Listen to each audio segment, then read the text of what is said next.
শ্রী গুরু শ্রী গৌরাঙ্গের যুগল চরণ, শ্রী রাধিকার তার যত সখীগণ, শ্রীকৃষ্ণ ও কৃষ্ণ ভক্ত তদ্ভক্তের গণ, ভূমিতে পড়িয়া বন্ধু সবার চরণ। জয় জয় গুরুদেব চরণ কমল, যাহার স্মরণে নাশে সর্ব অমঙ্গল। জয় জয় গৌরচন্দ্র সচির নন্দন, জয় নিত্যানন্দ তনু অদ্বৈত জীবন। জয় গদাধর প্রাণনাথ বিশ্বম্ভর, জয় শিবাসাদি ভক্ত গণের ঈশ্বর। জয় জয় মহাপ্রভু শ্রীকৃষ্ণ চৈতন্য, কলিযুগ পাবনাবতার ধন্য ধন্য। জয় রাধা কৃষ্ণ শ্রী গোবিন্দ গোপীনাথ, জয় রাধা মদন মোহন প্রাণনাথ। জয় বৃন্দাবনে সুরতরুতলে স্থিতি, কোটি কোটি মনমথ মথন মূরতি। জয় বৃন্দাবনেশ্বরী কনক হংসিনী, শ্রী গোবিন্দ মন সরোবর বিহারিণী।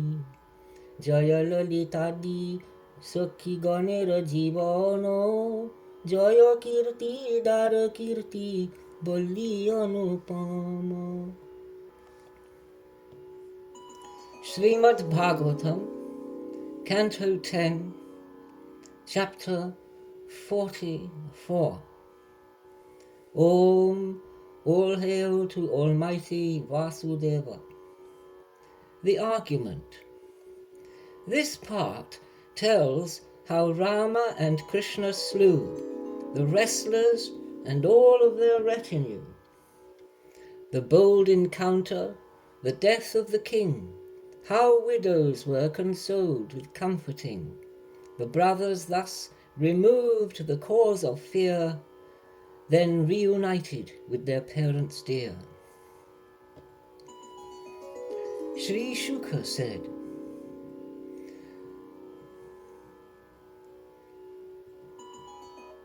whereon Madhu's almighty enemy determined with the challenge to comply, that he in fight with Chanura oppose, and Rohini's son with Mushtika close. Then hand to hand and leg to leg they grip, with puissant force they turn, avoid and slip, and each, with ardent vigour strain, intent upon the foe glory to gain. With fist to fist and knee to knee opposed, and head to head and chest to chest they closed. They squeeze each other, belabour and pound, now casting down, now spinning round and round. Before, behind, they traverse with clenched fist, to gain the advantage or to resist. Now lifting, now bearing to cast away, and holding down, ponderous in the fray, and straining every nerve, intent to gain the victory, careless of their own pain. The gentle dames and damsels gathered there were sore disquieted by anxious care, to see the strong contending with the weak. They foregathered in groups and gan to speak. Alas, what vice we see perpetuate in this assembly grand of regal state, where king and people witness and prolong this contention between the weak and strong.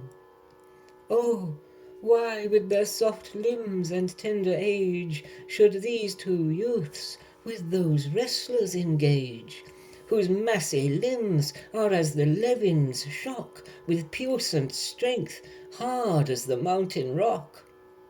How may they thus with these wrestlers compare, so tender, soft, and delicate and fair? Where actors and the audience transgress right conduct and the codes of righteousness, it is not meet in that place to remain, but depart and avoid of sin the stain. Those who are wise and who right conduct know would not to such sinful assemblies go.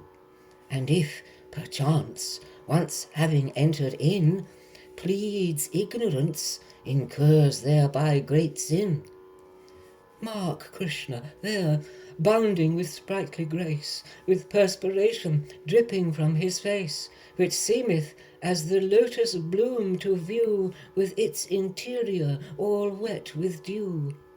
Ah, see you not the face of Rama dear, whose eyes with coppery tint appear?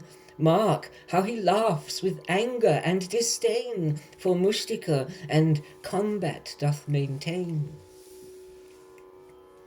How pious is the pasture land and blessed, where the primal being is manifest, where he remains concealed from vulgar eyes, and doth deeds wonderful in human guise, adorned with flower wreaths, while there he tends the grazing cattle and with Rama wends. And while they in the forest pastures stray, he frolics and upon his flute doth play, and these same feet are worshipped by the Lord Shiva and by Goddess Rama adored. What penance did the cowherd dames perform, who with their eyes, as 'twere, drink in the form of shining pearl-like beauty unsurpassed, the essence of loveliness manifest, the most exquisite repository of fame, of fortune, and high dignity, since they Krishna's beauty beyond compare freely behold, although it is most rare. The damsels of Braja are fortunate, who the Lord of mighty strides contemplate, who while milking and threshing and churning, rocking their crying babies on a swing, sweeping the floor and washing and the rest, they in delightsome song their love expressed, with voices choked while his fame they extol. The tears of love longing from their eyes roll. When he went out at dawn of early day, from Braja with the herds he made his way. And when at eventide along the track to the cowherd settlement he comes back, he played the flute while on the path he strode. They came in haste and stood along the road, and due to their abundance of high grace, received the smiling glances from his face. Thus, while the city damosels conferred, Hari, the lord of yoga power, was stirred, determined to destroy his mighty foe, O foremost of the Bharats, and lay him low. When the parents heard what the damsels said, they were by anxious care disquieted, and were afflicted by grief and despair, of the strength of their sons quite unaware. As each with each adversary opposed, even as with his foe Achyuta closed, Bala engaged with Mustika in fight, and each displayed their skill and puissant might. Thus relentless the illustrious one with mighty blows on Chanura bore down, as lightning bolt, afflicting him with pain, who felt the vigour of his power drain. But sudden, like a speedy hawk arose, and laid on with fists tremendous blows, and on the illustrious Vasudeva pressed, and smote him with both hands upon the chest. But he, the mighty blows upon him dealt, remained quite unmoved, as to him it felt no more than flowers at a tusker cast, and held his ground, determined and steadfast. Then with his arms to Chanura he clung, and spun him round, and to a distance flung. Repeatedly he raised him up, and whirled around and round, and with great vigour hurled. His garments, hair, and wreaths were scattered round, like Indra's column fell dead upon the ground. In like manner, Mustika, in the list, was struck by Baladeva with his fist, who slapped him with open palm again. Mustika trembled in convulsive pain, and fell bereft of life upon the floor, coughing up teeth and blood and clotted gore. Even as a tall tree in raging storm is by a rushing wind quite overborne. Thereon Kuta hastened upon the fray, and toward the mighty Rama did essay, but he his left hand playfully did swing, and negligently slew him thus, O king. And then Krishna kicked Shala in the head, struck by his toes the wrestler fell dead, and Toshala was also sliced in two. Thus easily Krishna both of them slew. Thus Chanura, Mustika, in the fight, Kuta, Shala, and Toshalahite were all destroyed, and lay here and there dead, whereat the other wrestlers fearful fled. Then their cowherd comrades and retinue the brothers into the arena drew, and blending with the music tinkling sweet, the anklets sounded on their dancing feet. The people were astonished at the sight, except Kamsa. All were filled with delight. The Vipras and the leaders of the town raised up the cry of "Bravo!" and "Well done!" The Boja tyrant was fraught with disdain at sight of his champion wrestlers slain. The music, whilom for his joy, forbade, and issuing commands, in anger said, "Drive forth these sons of Vasudeva vile, expropriate the cowherds and exile, arrest the wicked Nanda, confiscate his wealth and chattels and appropriate. The evil Vasudeva at my will, along with my sire Ugrasena, kill. Slay all my foes who with their hate and pride uphold with treachery the adverse side." Thus, while Kamsa, impotent, raged in vain, the Lord became indignant with disdain, and leapt with sprightly bound and paces light, and landed on the royal platform's height. He saw him now as present death appear, and though his mind was fraught with dread and fear, he quickly with his sword and buckler rose, and eager sought his danger to oppose. With falchion in his hand he moved with skill from side to side, retracing at his will, and like a hawk his motions thus displayed, that he perchance might certain death evade. The Lord caught him, and did in firm grip take, as Tarksha's son would seize upon a snake. He took him by the hair, and cast him down, and knocked off from his head the royal crown, and pushed him from the platform to the ground. Then he, the lotus-naveled, with a bound, jumped down from the high platform with a spring, and pressed with all his weight upon the king. As the lion drags the dead tusker round, he dragged him by the hair along the ground. And all the people raised a mighty cry, "Ah me, alas, what a calamity!" His mind was always by thought distracted, when drinking, eating, reposing abed, strolling, and even at every breath, he viewed the Lord before him as his death.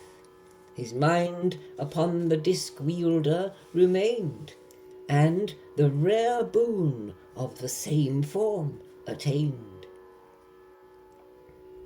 Kamsa's 8 younger brethren, raging, came, led by Kanka and Nyagrodha by name, and seeking vengeance for their brother dead.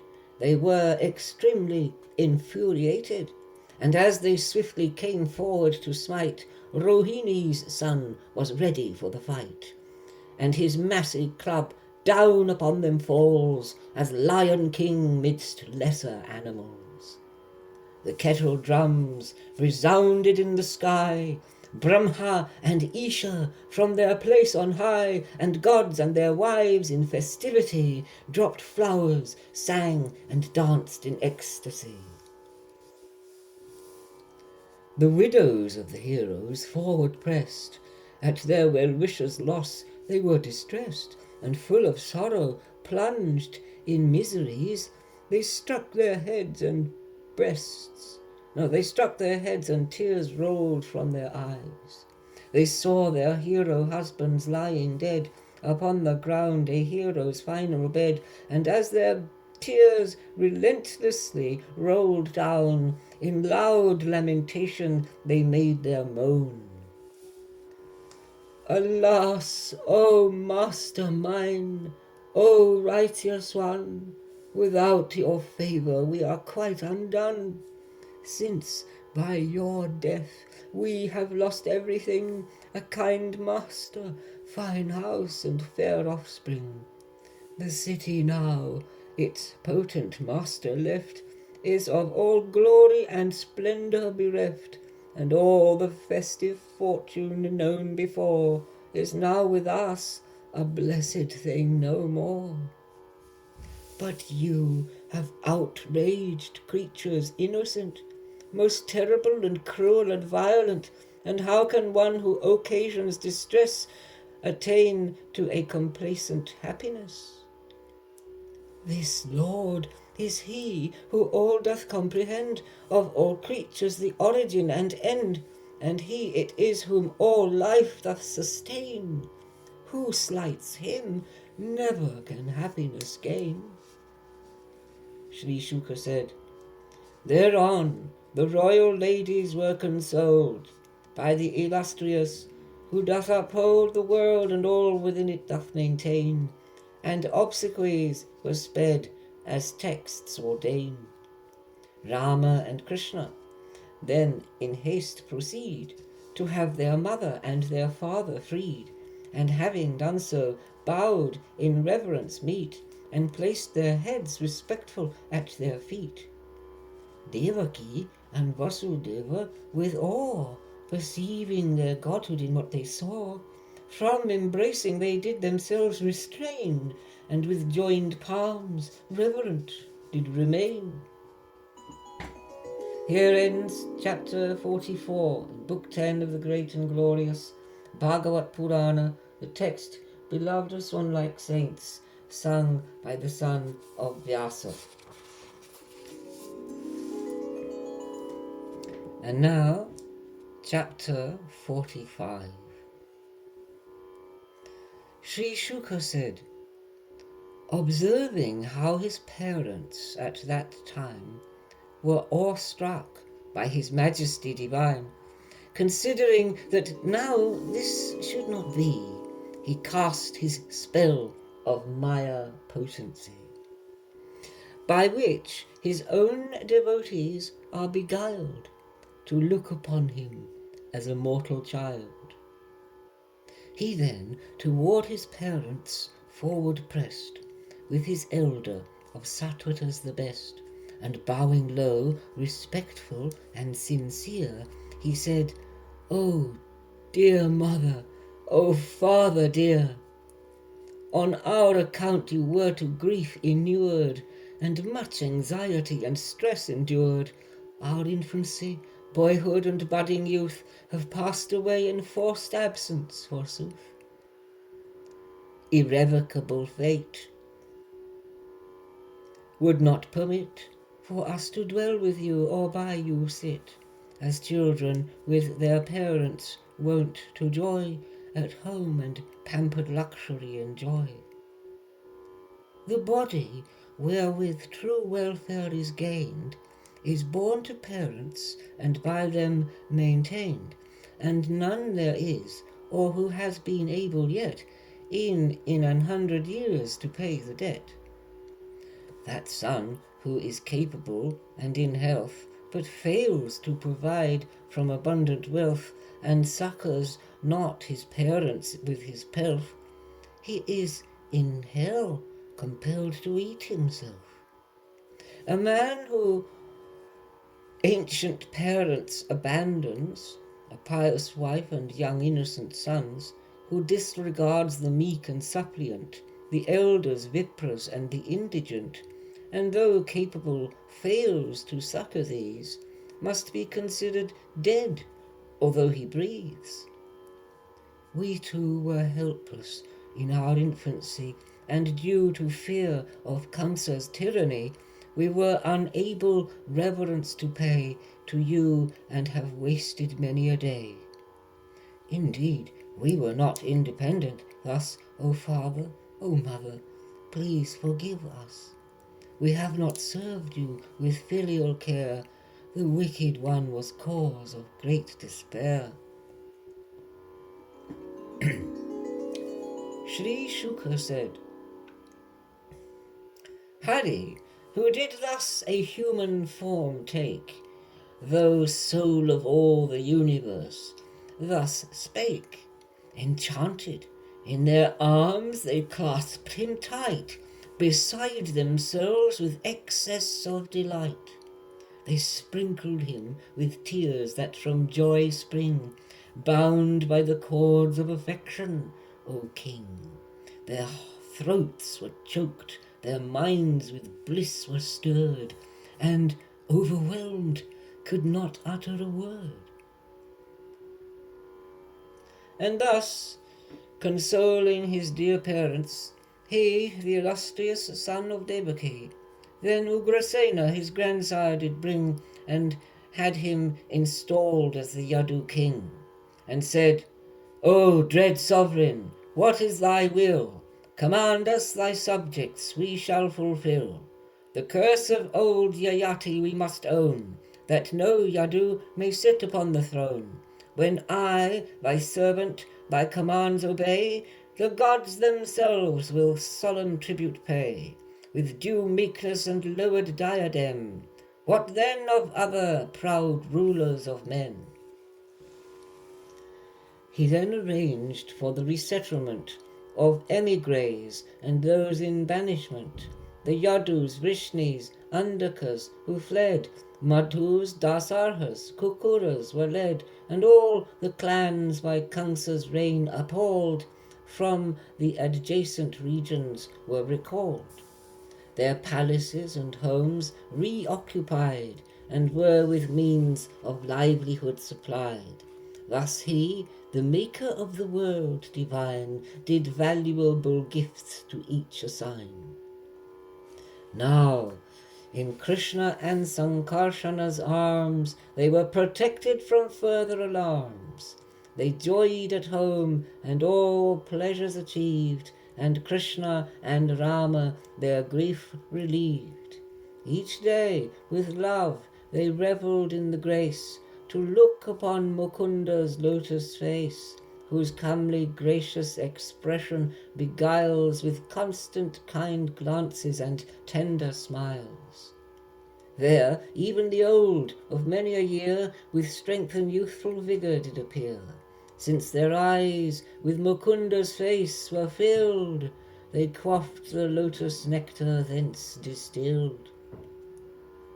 Now the almighty son of Devaki and Sankarsana came with courtesy toward Nanda, O king most exalted, and with embraces fond unto him said, O father, both of you and our mother dear, with fond affection did both of us rear.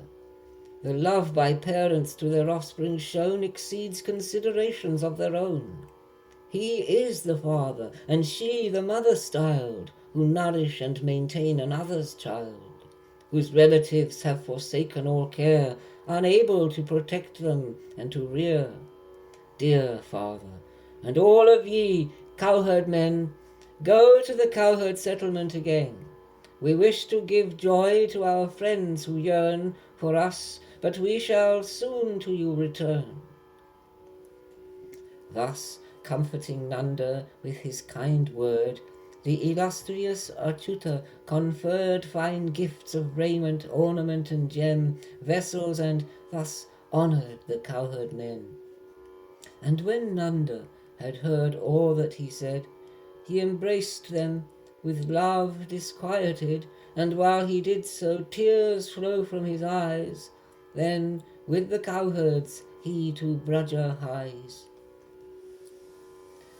Now, Sura's son Vasudeva, O king, his sons to the priest and the Brahmins bring, who with due rites the boys initiate, and raise them to the noble twice-born state. He gave to the Brahmins of holy vows gold ornamented and garlanded cows, along with their calves, with raiment supplied, and thus the holy Brahmins satisfied. The Great One gave those cows in charity for Krishna and Rama's nativity, since he was under durance at that time, when wicked Kamsa had seized all his kind. Invested thus into the twice-born state, the brothers twain vows holy consecrate. From Garga they received the Gayatri, and the vow observed of celibacy.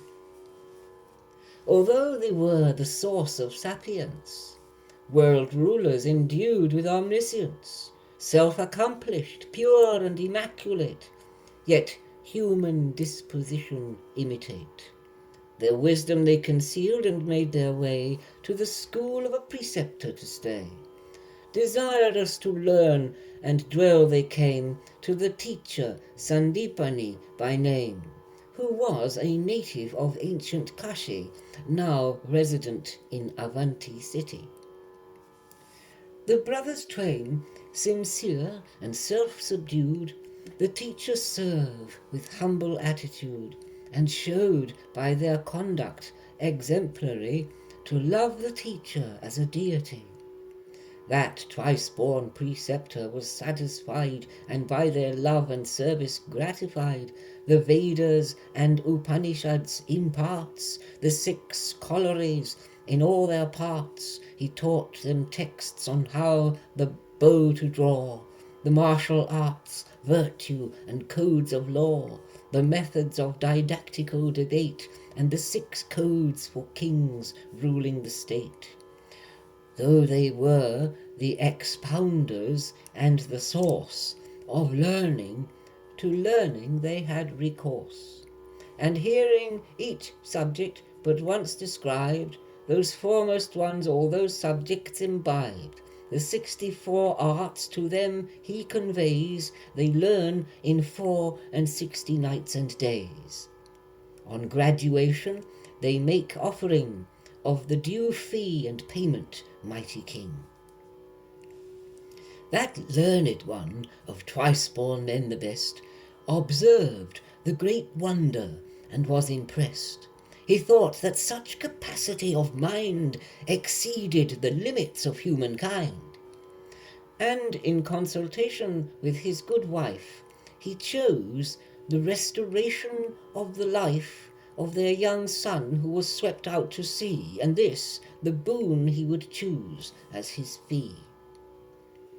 With "So be it," upon a car they ride to Prabhasa Tirtha by the seaside. Upon the mighty car their way they press, whose power and puissance is limitless. When they did thus the mighty ocean reach, they sat them down awhile upon the beach. Then old Oceanus came to salute, acknowledged them with worship and tribute. The illustrious one then to him said, "Let my preceptor's son be presented. The child was swept off by your mighty wave, but we demand the boy his life to save." The ocean said, "It was not I, Krishna, I truly say, O Deus, that took the infant away." but the Daitya, Panchajana by name, who in a conch hides in the briny main. 'Twas him who stole the child away, indeed. Which heard, the Lord did thereupon proceed, and did within the waters slay and tear the conch demon, but saw not the boy there. Now, lifting up the shell that round him grew, he mounted on his car and did pursue his way to his dear Yama's city, famed and as divine, the divine Samyamani named. Janardana, when arriving there at last, blew on his new-found conch a mighty blast, and with Halayuta, who wields the mace, they arrived at the god Yama's own place. Then Yama, to whom the subjects are bound, heard the reverberation of that sound, came forth with adoration them to greet, with supplication and reverence meet, and bowing to Krishna with lowered head, to he who dwells in all creatures, he said, "Now in your human sport, O great Vishnu, tell me what I can do for both of you." The illustrious one said, "The son of my teacher was hither brought, by reason of his own past action wrought. O great monarch, by commandment obey, and bring the boy hither without delay." With so be it, and let thy will be done. Yama then brought forth the preceptor's son. Then the two Yadu princes returned soon, gave the boy, and said, "Choose another boon." The preceptor said, "My dear boys, you are both learned and skilled, and have my cherished desire fulfilled.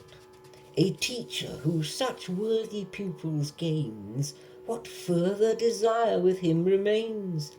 Worthy heroes, to thine own home repair, and may fame and fortune attend thee there. May recollection of the Veda text remain with you in this life and the next." Thus, taking leave of their preceptor, they mounted their mighty car and sped away. Swift as the wind, raising of dust a shroud, back to the city, rumbling like a cloud. The citizens were joyed and vivified when Rama and Janardana arrived, for many days without their sight remained, now felt like those who have lost wealth regained. And thus ends chapter 45 in book 10 of the great and glorious Bhagavat Purana, the text beloved of swan-like saints, sung by the son of Vyasa. Hare Krishna. Om Tat Sat.